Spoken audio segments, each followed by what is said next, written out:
Et merci de nous retrouver dans Affaire suivante. Michel Fourniret est donc le suspect numéro 1 dans la disparition d'Estelle Mouzin, 9 ans à l'époque, en 2003, à Guermantes. Tout s'est accéléré la semaine dernière quand son ex-femme, Monique Olivier, a fait voler en éclats son alibi. Alors on va en parler avec Dominique Rizet. Et nos invités, Jean-Marc Bloch, ancien directeur de la CRPJ de Versailles, Michel Fine, journaliste police-justice. Et nous serons en ligne avec Corinne Herman, qui est l'avocat du père d'Estelle Mouzin. Mais tout de suite, retour sur cette affaire qui a ému et bouleversé la France entière avec Stéphanie Zenetti. Depuis 16 ans, son nom revient régulièrement dans l'enquête concernant la disparition d'Estelle Mouzin. Comme une petite musique qui hante le bureau des inspecteurs. Michel Fourniret, 77 ans. Le jour où la fillette s'est volatilisée en rentrant de l'école, il assure s'être retrouvé en Belgique. Il a même passé un coup de fil à son fils pour son anniversaire, ce qui jusque-là avait permis d'écarter tous les soupçons. Ces derniers jours, son alibi a volé en éclats. Monique Olivier a indiqué à la juge d'instruction qu'elle avait bien passé un appel au fils de Michel Fourniret le 9 janvier 2003 à la demande de Michel Fourniret, ce qui signifie que Michel Fourniret n'était pas à Sarcustine en Belgique le jour de la disparition d'Estelle Mouzin. La première fois que son nom apparaît dans le dossier Mouzin, c'est en juin 2003. 6 mois après la disparition d'Estelle, celui qui est surnommé l'ogre des Ardennes vient d'être arrêté en Belgique après avoir tenté d'enlever une petite fille. Ce qui interpelle, c'est son mode opératoire. 3 ans plus tard, le parquet de Charleville-Mézières remet ça et avance de nouveaux éléments. Dans l'ordinateur de Michel Fourniret, les policiers retrouvent une photo d'Estelle Mouzin et à son domicile, une camionnette blanche. Mais pour autant, l'enquête ne va pas plus loin. Rien actuellement dans le dossier concernant l'enlèvement d'Estelle Mouzin qui directement ou indirectement implique Michel Fourniret. Ce n'est qu'en 2018 que cette piste est relancée. Devant une juge d'instruction, le tueur en série formule en creux des aveux selon les avocats de la famille Mouzin. Il déclare que la disparition de la fillette est un sujet à creuser, une révélation que les policiers prennent au pied de la lettre. Immédiatement, des fouilles sont organisées chez une de ses ex-épouses dans les Yvelines, puis sur un terrain dans les Ardennes, mais toujours rien, jusqu'à mercredi dernier. Pour la première fois, étant donné les déclarations de son ex-femme Monique Olivier, Michel Fourniret se retrouve mis en examen. C'est donc une bonne nouvelle, mais si j'ose dire, enfin, après toutes ces années de combat, on aurait peut-être pu savoir plus vite la vérité pour la famille. Déjà condamné pour 8 meurtres, Michel Fourniret purge une peine de prison à perpétuité incompressible. Michel Fine, bonjour. Bonjour Jean-Marc Bloch. Bonjour. Le rebondissement, c'est vous, c'est votre enquête. Vous avez travaillé pour Tony Committee Productions. Et en 2005, Monique Olivier confirme l'alibi de Fourniret et elle dit que ce soir du 9 janvier 2003, il était bien chez lui à Sarcustine dans les Ardennes et pas à Guermantes et qu'il passait un coup de fil. Et ce coup de fil, on en a retrouvé l'existence. Maintenant, elle est revenue sur son alibi. Il y a un élément nouveau, un témoin clé qui est intervenu. C'est vous qui l'avez trouvé, racontez-nous ça. Une longue histoire. C'est une dame qui est une femme fichée au grand banditisme, serbe d'origine, qui s'appelle Milica Petrovic, qui est une espèce d'un personnage. Ouais. Et cette femme entre à la prison de Rennes en 2009 pour escroquerie. C'est une femme escroc. Et c'est un peu le caïd de la prison. C'est elle qui gère tout, elle terrorise les gens et elle me dit, moi, dans la prison, parce qu'elle parle comme ça, dans la prison, il y avait 4 femmes qui avaient tué leurs enfants et je leur ai fait la misère. Leur casser la figure dans les douches, etc. Et donc c'est elle qui décide un peu de tout ce qui se passe dans la division. Et un jour, elle voit à la télévision le père d'Estelle Mouzin et elle l'entend parler de la piste Fourniret. Et elle se dit, mais Monique Olivier, la femme de Fourniret, elle est juste de l'autre côté du couloir. Et si je la faisais parler, parce que quand j'ai vu la peine de cet homme, dit-elle, et en fait, elle va se débrouiller pour se rapprocher de Monique Olivier. Elle va se débrouiller. Monique Olivier, elle a une copine qui part en prison, à l'hôpital pendant 15 jours. Et elle va profiter de ces 15 jours pour rentrer dans les cellules. C'est elle qui donne à manger aux détenus, lui apporter du café, discuter. Et alors? Et un jour, elle lui dit, et c'est la petite Estelle, tu crois que c'est Michel qui l'a fait? Et Monique lui dit, il aurait pu la faire, elle était son type d'enfant. Et elle lui dit, mais comment ça s'est passé? Et Monique Olivier, il raconte l'histoire suivante, c'est que un jour, il neigeait beaucoup. Il lui dit, je pars à la chasse aux vierges, comme il disait d'habitude. J'ai repéré 2 petites filles dans une ville. Il lui dit pas où. Il y en a une des 2. Elles se séparent, elles sortent de l'école. Elles se séparent après la boulangerie. Et il y en a une des 2, c'est plus facile que l'autre parce que elle prend un chemin moins éclairé. Et moi, j'avais refait le parcours avec Philippe Guichard, qui avait été le premier policier sur place, premier commissaire de permanence. J'avais refait le parcours. Et Estelle avait le choix de passer par derrière, chez elle, et il y avait un chemin moins éclairé. Donc, je me suis dit, ça, elle n'a pas pu l'inventer. Ouais. Mais ça se passe quand? Ça se passe en 2012, en détention. Monique Olivier lui raconte ça. Et elle lui raconte la suite. Elle ne sait pas tout. Et avant de partir... Il déjeune sur place et avant de partir, il lui dit « Compose ce numéro de téléphone, c'est celui de mon fils. À 20h, tu appelles, tu le laisses sonner 2 fois. Ça, on ne sait jamais, ça pourra me servir d'alibi. » Et il s'en va. Et il disparaît. Et il revient vers 2h, 3h du matin. Et elle dit, à 2h, 3h du matin, il revient, il est en colère, il a de la boue partout. C'est important, il a de la boue partout. Et il lui dira plus rien. Jean-Marc Bloch, entre-temps, donc voilà, ça c'était en 2012. Monique Olivier passe aux aveux la semaine dernière. Absolument. Voilà. Est-ce qu'on peut la croire? Est-ce qu'on peut croire ce que dit Monique Olivier? Parce que dans cette affaire, elle n'avait jamais contredit l'alibi de son mari, Absolument. de Michel Fourniret. Tout à fait. Michel Fourniret apparaît dans cette affaire 6 mois après la disparition d'Estelle Mouzin. Et c'est pas Estelle Mouzin qui conduit à Michel Fourniret, c'est les enquêteurs, après l'interpellation de Michel Fourniret, interpellation qui est faite presque par hasard par la police belge, puisqu'une de ses victimes arrive à s'échapper de sa camionnette, les enquêteurs de Versailles se demandent pourquoi pas Michel Fourniret, puisque la victime belge pourrait correspondre à l'âge d'Estelle Mouzin, etc. Donc ce n'est pas l'enquête menée à partir d'Estelle Mouzin qui conduit vers Fourniret, mais on cherche à savoir si Fourniret, on fait une enquête à l'envers quelque part, dans une enquête criminelle classique, on part de la victime pour aller vers l'auteur, là on part d'un auteur supposé pour aller vers la victime. Et dans les premiers moments de cette enquête, on obtient plutôt des éléments négatifs, notamment ce coup de fil qui part du domicile de Michel Fourniret en direction du domicile de son fils aîné, et qui est son alibi, mais qui est conforté par Monique Olivier. Et puis, il y a aussi le fait que toutes les analyses ADN qui sont faites dans la camionnette de Michel Fourniret n'apportent aucun élément matériel qui permette de dire que Estelle Mouzin est montée à un moment ou à l'autre dans cette camionnette. On va vous demander l'avis à Corinne Herman, qui est donc l'avocate d'Éric Mouzin, le père d'Estelle Mouzin. Bon, alors on essaiera de retrouver Corinne Herman dans un instant. Bon, là, c'est vrai que c'est finalement Monique Olivier qui passe aux aveux, qui fait tout basculer. Là, Michel Fourniret a été entendu cette semaine, mais il n'est pas passé aux aveux. Est-ce qu'il y a des charges réellement qui pèsent sur lui? Est-ce qu'on peut croire, est-ce qu'on peut encore le croire, alors qu'il a une dégénérescence et qu'on le connaît aussi très manipulateur? Alors d'abord, cette dégénérescence, elle n'est pas établie, d'après ce que j'ai pu entendre, etc. Certains psys disent, effectivement, il a un début de maladie d'Alzheimer, d'autres non. Mais l'essentiel n'est pas là. On ne peut pas croire comme ça Michel Fourniret. C'est très compliqué. Il a une démarche très compliquée. Et tous les deux, Monique Olivier et lui, sont 2 grands pervers, donc de grands manipulateurs. Alors évidemment, leurs dires, leurs auditions sont à prendre, à analyser avec des pincettes. C'est extrêmement compliqué. Tout ce qu'on peut dire actuellement, c'est que Monique Olivier, en faisant tomber cette espèce d'alibi de Michel Fourniret, remet Michel Fourniret au centre des choses. Jean-Marc Bloch, est-ce qu'avec ça, on peut l'envoyer aux assises?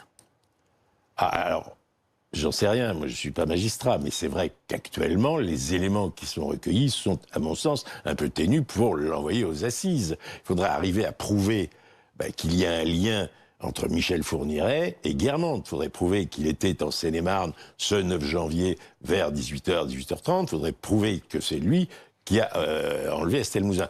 Alors je pense que en tout cas dans les premières constatations qu'on a faites durant les premiers mois, puisque moi j'étais patron du SRPJ Versailles pendant les 3 premiers mois de cette enquête, on n'a pas trouvé d'éléments qui permettent de mettre en cause qui que ce soit, ni même, et encore moins Michel Fourniret. Donc la balle est un peu dans leur camp, quelque part. Vous qui connaissez bien l'enquête, Michel, la culpabilité possible de Fourniret, vous y croyez? Alors, il y a quelqu'un qui y croit, en tout cas, que moi j'ai rencontré, qui connaît très bien Fourniret, qui connaît son Fourniret sur le bout des doigts.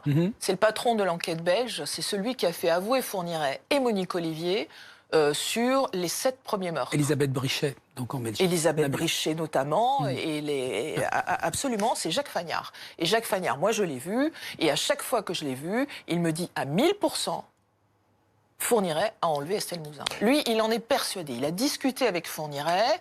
C'est lui qui a trouvé, ce sont ses services qui ont trouvé la photo d'Estelle Mouzin dans l'ordinateur de Fourniret. À partir de là, il dit, voilà, c'est sa méthode. Et Fourniret l'avait laissé quelque part entendre Alors, aussi. il laisse entendre depuis un certain temps qu'il faudrait qu'il soit entendu, qu'il aimerait rencontrer le père d'Estelle Mouzin, qu'un tas de choses. En fait, tout ça, ce ne sont que des espèces d'impressions. On n'est pas dans des faits matériels. Pour envoyer quelqu'un aux assises... Oui, justement, quelles sont les charges aujourd'hui qui pèsent réellement sur Michel Fourniret? Des éléments concrets. Pour l'instant, c'est très ténu, tout ça. Il y a des éléments d'emploi du du temps. On sait que Michel Fourniret était dans la région au moment avant l'enlèvement d'Estelle Mouzin. Il est venu, sa fille avait accouché à Rambouillet, il est passé dans le coin 5 semaines avant. On sait aussi qu'il était dans le coin en janvier. Jusqu'où on sait, est-ce qu'il était à Guermantes, ça j'en sais rien, mais il était en région parisienne. En décembre, il était en région parisienne en janvier. Donc il a pu en profiter pour faire des repérages. Il y a quand même tout un tas d'éléments. Et puis il y a ce que dit Fourniret quand même. En 2007, Fourniret est renvoyé devant les assises pour 7 meurtres. Qu'est-ce qu'il fait? Il écrit au président de la Chambre de l'instruction une lettre en disant « Je voudrais être aussi jugé ». C'est pas moi. Ça, c'est Fourniret. Il faut comprendre le Fourniret. Je voudrais aussi être jugé pour le meurtre de Johanna Parish, Marie-Angèle Domès et Estelle Mouzin. Alors, la justice, cette lettre, elle l'a rangée aux archives. Elle s'en est pas occupée. On l'a retrouvée, on l'a ressortie 7 ans plus tard. Depuis, il a avoué le meurtre de Marie-Angèle Domès et de Johanna Parish. On peut se poser des questions. 7 ans plus tard, la juge d'instruction actuelle reprend la lettre. Elle lui dit « Mais monsieur Fourniret, vous avez dit en 2007, je veux être jugé pour ces 3-là. » Et qu'est-ce qu'il dit? Si ces jeunes filles n'avaient pas croisé ma route, elles seraient vivantes aujourd'hui. Bon, il est réentendu un peu plus tard, toujours par la même juge. Qu'est-ce qu'il dit? Il dit « Concernant Estelle, je me souviens pas très bien, mais il y a là quelque chose à creuser. » Enfin, voilà, c'est Fourniret. Pour moi, c'est presque des aveux, c'est sa façon d'avouer, en semant des petits cailloux. Bravo pour votre travail dans ce dossier. Entre presque des aveux et des aveux, il y a un gouffre. C'est pas En tout cas, c'est un dossier qu'on continuera de suivre, bien sûr, sur BFM TV, notamment dans Affaires suivantes. Merci à tous les deux. Dans un instant, on va parler de ce scandale au centre de dons de l'université Paris. Des cartes, des dépouilles ont été conservées dans des conditions indignes pendant des dizaines d'années. À tout de suite.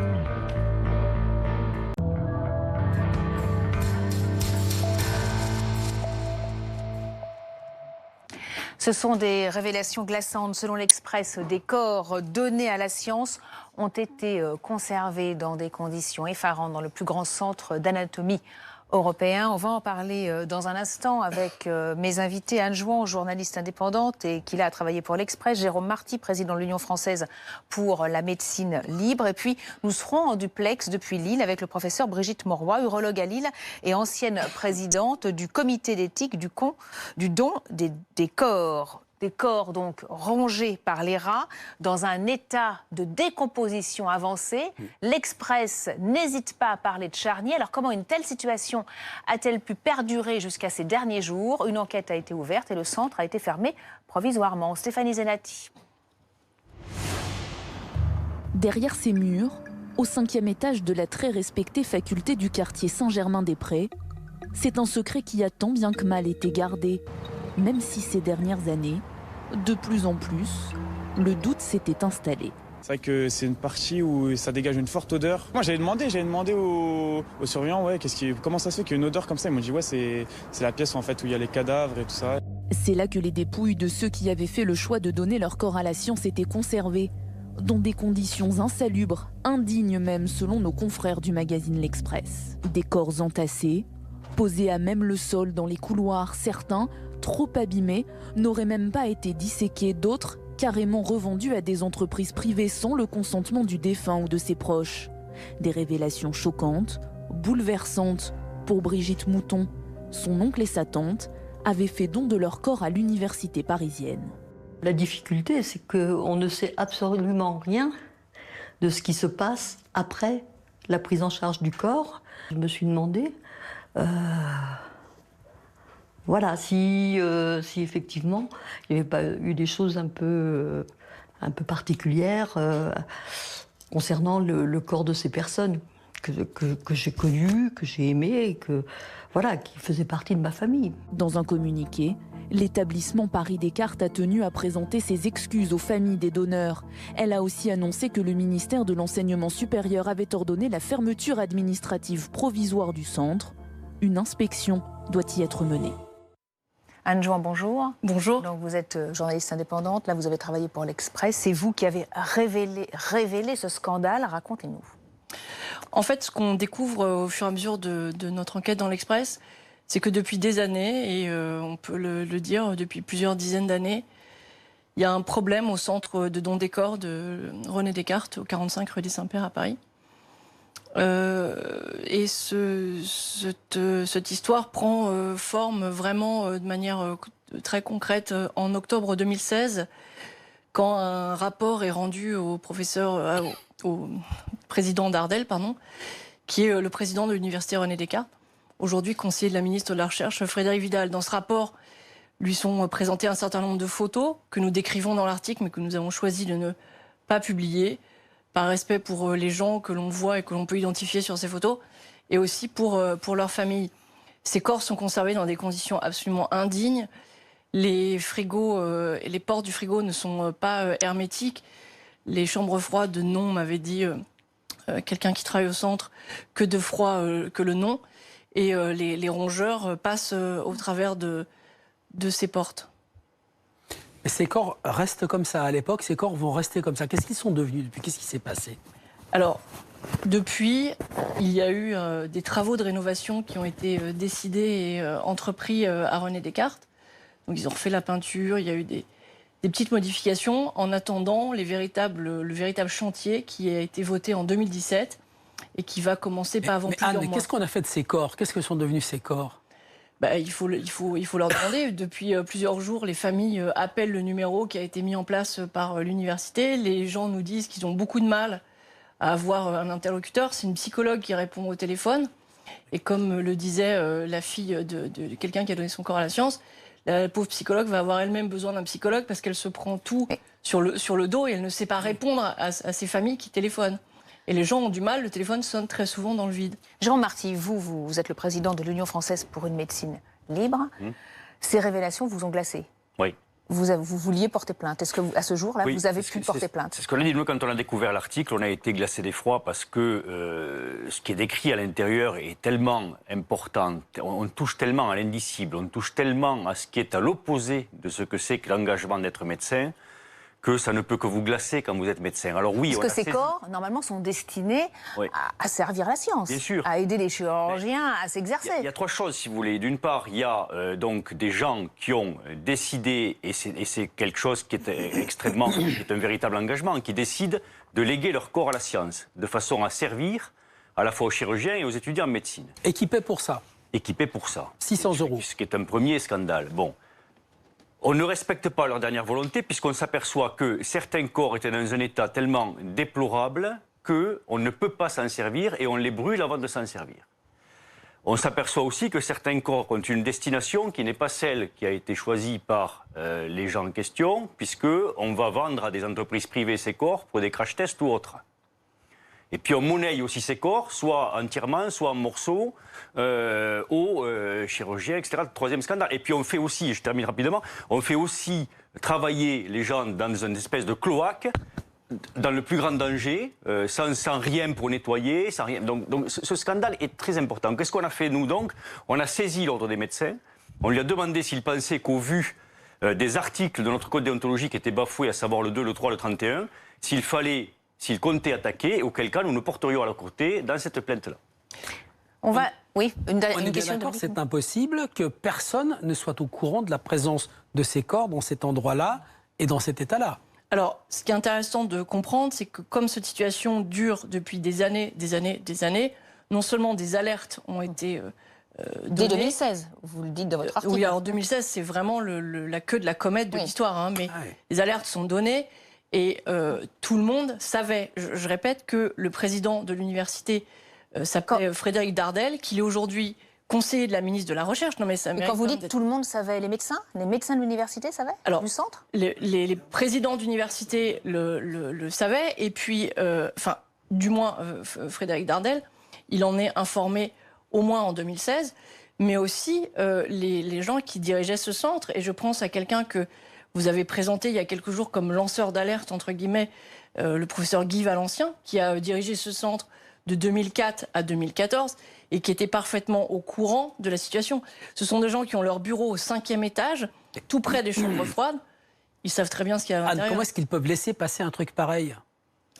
C'est à eux. On va poser la question justement à Brigitte Mauroy, qui est urologue, ancienne présidente du comité d'éthique du centre du don des corps, donc de l'université Paris-Descartes. Bonjour professeur, merci d'être avec nous. Alors vous, bonjour. Quand avez-vous eu vent de l'affaire, puisqu'on dit que tout le monde savait, et bien avant 2016?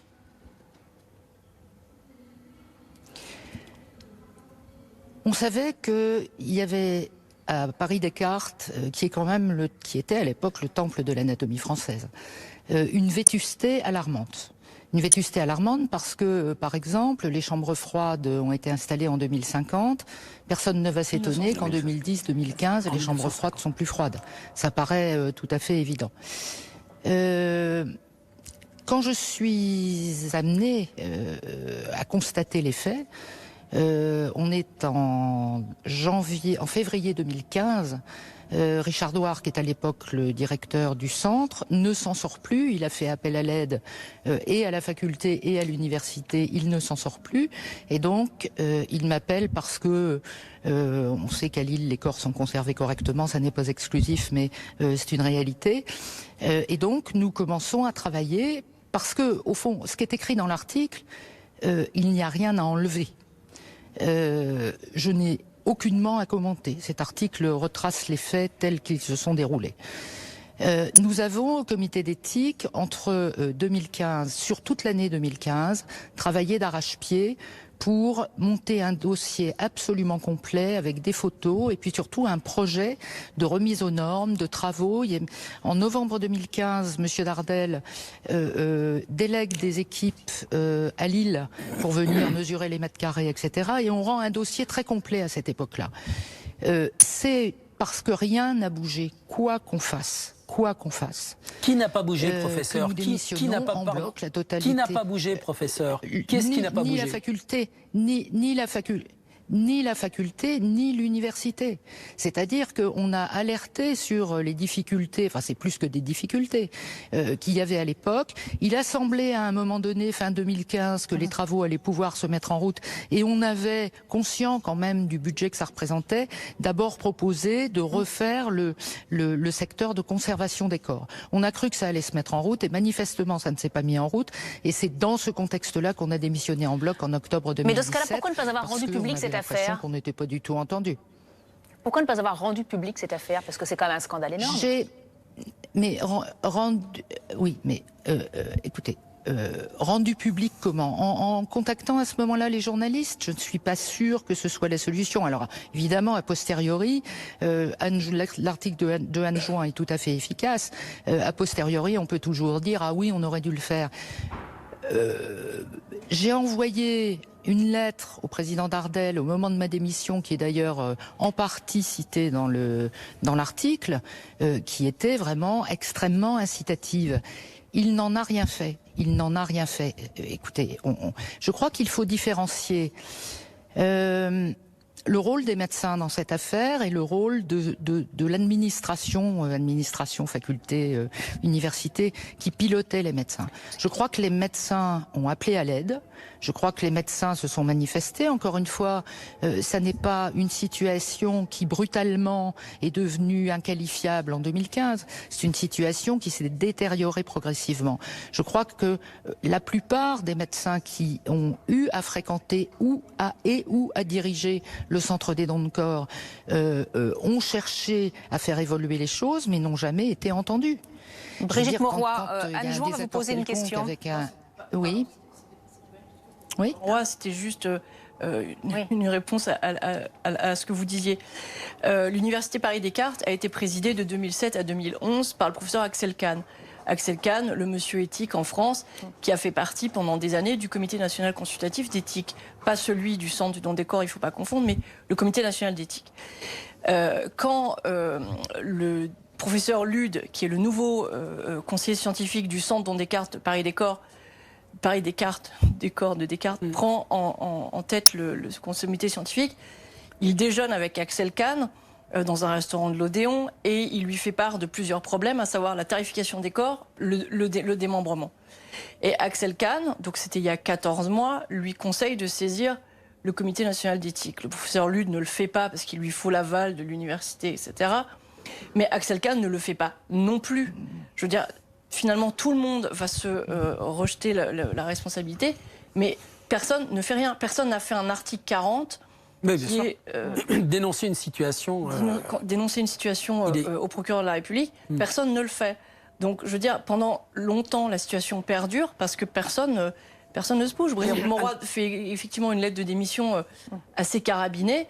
Le président d'Ardel ne la rend évidemment pas publique.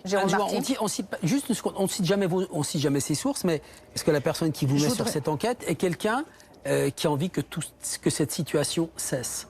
En fait, cette enquête, elle est possible parce que les choses se passent en deux moments. Il y a plusieurs années, j'étais encore au Figaro, un chirurgien m'appelle un jour complètement choqué parce que il apprend qu'au centre de don des corps, au centre de don des corps de Descartes, les corps sont vendus notamment à l'industrie. Il est scandalisé, il veut que l'affaire sorte et puis au moment de sortir l'affaire, comme souvent, la source se déballonne et rien ne se passe. Et il y a plusieurs mois, on me reparle de cette histoire. Je voudrais intervenir. Brigitte Mauroy, vous allez intervenir dans un moment. Juste, je laisse la parole à Jérôme Marty. Ensuite, vous pourrez réagir. Vous inquiétez pas, vous restez bien avec nous. Juste, là, on a l'impression que c'est les pouvoirs publics qui sont en cause dans cette histoire. Non, mais il y a les deux. Il y a d'abord, l'affaire a duré pendant des années et des années. Il y a une chaîne de responsabilité qui est une chaîne de responsabilité médico-administrative. Il y a à la fois des médecins et de l'administration. Pour que vos auditeurs comprennent bien, dans les articles du Code de déontologie, il y a des articles qui sont très généraux, et en particulier l'article 2. Que dit l'article 2 ? L'article 2 dit « Le médecin au service de l'individu et de la santé publique exerce sa mission dans le respect de la vie humaine, de la personne et de sa dignité. Le respect dû à la personne ne cesse pas de s'imposer après la mort. » Ça veut dire que cette chose-là, qu'on apprend aux étudiants en deuxième année dès l'instant où ils rentrent dans une salle de dissection, la première chose qu'on leur apprend, c'est le respect qui continue après la mort et le respect qu'ils doivent avoir de la personne ou du corps qu'ils vont disséquer. Cela n'a pas été respecté par des médecins en charge de ce dossier, en charge du centre, parce qu'ils y sont restés pendant des années sans faire. On doit saluer le comportement du professeur Douard et du professeur Mauroy, qui eux ont alerté et qui eux ont démissionné. Mais d'autres personnes n'ont pas démissionné. Cette chose-là salit notre profession, salit l'anatomie française. Ça, c'est pas acceptable. On doit aussi dire à vos auditeurs très rapidement qu'il y a 28 centres de dons des corps en France, que dans les 27 autres, ça ne dysfonctionne pas. Ça se passe très bien, et que là, par contre, à Descartes, ça a dysfonctionné de façon extrêmement grave. Brigitte Mauroy, donc, votre réaction à ces règles d'éthique élémentaires qui ont été bafouées? Oui, je voudrais rebondir sur ce que vient de dire Jérôme Marty. Il faut que vous compreniez que Paris est la capitale, mais y compris la capitale de l'anatomie, et puis qu'il y a autour la province. Descartes, depuis que je suis professeur, mais même avant, et vraiment était le temple de l'anatomie française. Et nous, provinciaux, on ne se mêlait pas de ce qui se passait à Descartes. Ce que je veux dire, Jérôme Marty a commencé à le dire, c'est qu'il existe 35 dons de corps en France. Ces centres-là sont correctement organisés. C'est-à-dire qu'on traite avec le respect, l'humanisme et l'éthique qui sont nécessaires, le geste de donation des corps. Il est tout à fait hors de question que les procédures ne soient pas complètement écrites, que l'organisation ne soit pas complètement carrée. Donc il ne faudrait pas non plus que les téléspectateurs s'imaginent que il y a des problèmes et un certain mystère qui entoure les dons de corps partout en France. C'est faux. Ça n'est pas vrai. Nous avons besoin des corps. Nous avons besoin pour l'anatomie, pour former les médecins, pour former les gens qui sont déjà formés mais qui veulent se perfectionner, et puis pour continuer les travaux de recherche. Nous avons un besoin impératif des corps, et parce que nous savons que nous en avons un besoin impératif, évidemment, nous les respectons, nous les traitons dignement, nous les conservons correctement, et les procédures d'élimination sont complètement cadrées et complètement carrées. Ça, je crois que c'est important de le signaler. C'est vrai que l'article dit les choses, mais il ne faut pas confondre Paris et ce qui se passe, Descartes, en tout cas jusqu'à aujourd'hui, et ce qui se passait autour. Merci beaucoup en tout cas, professeur Brigitte Mauroy, d'être intervenue en direct dans Affaires suivantes. Alors, les médecins sont mis en cause. Comment est-ce que vous allez vous organiser, l'Union française pour une médecine libre? Vous voulez déposer plainte pour dénoncer? Nous, on a saisi l'ordre, on leur a demandé quel était leur avis par rapport à cette affaire et s'ils pensaient que, au regard de ce qui était relaté dans l'article, il fallait qu'ils poursuivent, et s'ils poursuivent, nous nous porterons à leur côté dans cette plainte-là. À côté de ça, Anne-Joanne peut vous en parler, les familles sont en train de s'organiser, ça c'est important de le dire, parce que là, c'est du pénal, quoi. Donc d'un côté, vous pouvez avoir une plainte ordinale, mais également une plainte au pénal. Anne-Joanne, et les médecins là, sont en train de s'organiser pour se défendre. Qu'est-ce qui se passe là en ce moment? Parce que finalement, les dysfonctionnements ont duré jusqu'à très peu de temps. La question que vous posiez, à savoir de quelle est la réaction, je pense que c'est important de savoir que en ce moment, il y a un certain nombre de chirurgiens, notamment qui s'échangent des mails pour savoir comment s'organiser et comment avoir encore accès au corps, et que finalement, à cause de cet article, ils vont plus pouvoir aller disséquer. Et moi, ce qui me surprend en lisant ces mails, c'est de voir qu'ils n'ont absolument aucune pensée pour les gens qui ont donné leur corps, mais ces gens ne sont pas juste des corps, ils ont eu des vies, ils ont eu des métiers, ils ont eu des enfants, ils ont des petits-enfants, et que ces enfants et ces petits-enfants, ils n'ont pas enterré le membre de leur famille qui a donné son corps, et qu'il faut le respecter. Et quand je vois ces mails, ils font suite à un deuxième article qu'on a publié cette semaine, qui explique que les choses ne sont pas terminées au centre de don des corps, puisqu'on a 2 chirurgiens qui nous ont raconté avoir disséqué le 19 novembre dernier un corps notamment putréfié. Ils n'ont pas pu travailler sur une oreille ni sur la partie l'autre côté du crâne, tellement le corps était abîmé. Eh ben, les médecins, certains en tout cas, parce qu'il faut voir que tout le monde n'est pas dans le même panier, mais certains n'ont qu'une pensée, c'est « et nous, comment on va faire ?» Je trouve que ça répond à la question que vous posiez tout à l'heure de comment ce système a perduré. Le système a pu perdurer parce que aussi un certain nombre de médecins n'ont pensé qu'à leur objectif qui était continuer de disséquer au Saint-Père et du coup de fermer les yeux sur ce qui n'allait pas. Anne-Joanne, Michel Koenig, président fondateur de l'Association française d'information funéraire, nous a informé tout à l'heure que 3 familles l'ont contacté, des proches de personnes qui avaient fait don de leur corps à la médecine, et qui ont décidé de porter plainte contre l'université Paris-Descartes. Est-ce que ces plaintes peuvent exister, peuvent être entendues par la justice? Alors, est-ce que quelqu'un qui donne son corps à la médecine signe un papier dans lequel plus personne après lui ne peut entreprendre, engager une action en justice si ce genre de... Alors quand on en parle à des avocats spécialisés en droit funéraire, il y a plusieurs choses.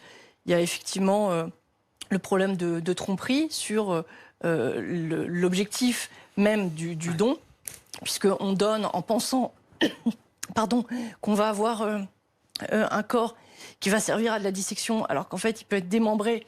Ça, c'est pas forcément dit dans tous les centres. Et revendu. et qui va servir à d'autres choses qu'à de la dissection pour des chirurgiens et des étudiants. Donc il y a peut-être un problème de tromperie, il y a une question d'atteinte à la dignité et à l'intégrité d'un corps, avec démembrement si on ne le dit pas. Il y a aussi tout le volet droit du travail, avec les conditions de travail déplorables des agents de Descartes. Il faut quand même penser et visualiser qu'ils démembraient des corps à même le couloir. Et juste une dernière réaction. Et puis, il y a aussi les corps dont on n'a pas pu utiliser parce que trop dégradés, et, dans ce cas-là, et que l'on brûle sans s'en servir. Donc là, il y a aussi une tromperie, un non-respect. Sans en parler aux familles ? Sans en parler aux familles ? Sans en parler aux familles. Les familles n'ont pas d'informations. Est-ce que vous croyez que dans un tel cloaque, il y avait véritablement une traçabilité? C'est ce qu'on va découvrir. Là, nous, on a été contactés à notre corps défendant, mais comme on a été mis un peu en lumière de par la saisie de l'ordre qu'on a fait, on a plusieurs familles qui nous ont contactés sur notre site pour nous demander si elles pouvaient s'associer à notre plainte. On leur a dit que ça n'avait rien à voir, mais que par contre, il fallait qu'elles, on leur conseillait peut-être de se mettre en collectif et ensuite de voir si elles pouvaient saisir un avocat. Et ensuite, donc c'est ce qui est en train de se faire, puisqu'il y a une famille qui s'en occupe et qui regroupe les différents plaignants ou potentiellement plaignants, de façon à aller en justice pour cette atteinte à l'intégrité, cette tromperie ou ce non-respect des dernières volontés de défunt. Ouais. Merci à tous les deux. Malheureusement, on est pris par le temps. L'actualité continue bien sûr sur BFM TV. Merci à tous de nous avoir suivis. Excellent dimanche.